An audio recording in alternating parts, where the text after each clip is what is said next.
This week's Parsha, VaYeishev, starts off by telling us that Yaakov settled in the land where his fathers journeyed. Immediately afterwards, the Torah begins to tell us about Yosef and his brothers. Why does the Torah need to tell us where Yaakov had settled? And then instead of telling us more about Yaakov and his journeys, the Torah continues with the disputes of Yaakov's children. On the one hand, even though this verse is the start of the Parsha, this verse does not occur in a vacuum. It comes after the previous Parsha, which detailed about Esav, his family, and his legacy. Esav settled in Mount Seir Edom. Similar to Lot and Avraham, the Torah tells us that Esav separated from Yaakov because there was not enough room, whether physically or possibly even mentally, for both them and their flocks to harmoniously coexist in the Canaan. The Torah describes to us about Esav's legacy. In Edom, Esav and his descendants structured a whole society based upon a military framework. Since the Torah had just told us about Esav and the fate of his descendants, the Torah now wants to tell us about Yaakov and the fate of his descendants. Since the Torah told us where Esav settled, in Edom, the Torah now tells us where Yaakov settled, in Canaan, where his father and grandfather wandered. Since the Torah recounted Esav's descendants, the Torah is now going to tell us about Yaakov's legacy, which is the development of events that occur to his children. While we can stop with this explanation, that's only part of the story. Carefully examining the phrasing of this verse reveals to us a richer and much fuller story than just recalling Yaakov in comparison to his brother Esav. VaYeishev Yaakov be'eretz migorei aviv be'eretz Canaan.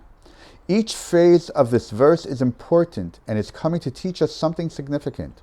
Rav Saadia Gaon explains that this verse is coming to teach us that Yaakov consciously decided to settle in the land where his father lived. The Netziv expands upon this idea and explains that Yaakov specifically settled in Canaan not because of the Birkat Avraham, which granted him the land, but because that is where his forebears lived, and it was therefore special to him. Seforno, on the other hand, doesn't interpret the phrase Migorei Aviv to be where his father lived, but that his father lived like a ger, meaning even though God promised them the land, Avram and Yitzchak still lived and wandered in the land like a ger, as someone who was a stranger in the land. Taking this idea further, Rav Shimshon Raphael Hirsch remarks that Yaakov was settling down in the place where his father and grandfather had found respite from their wanderings.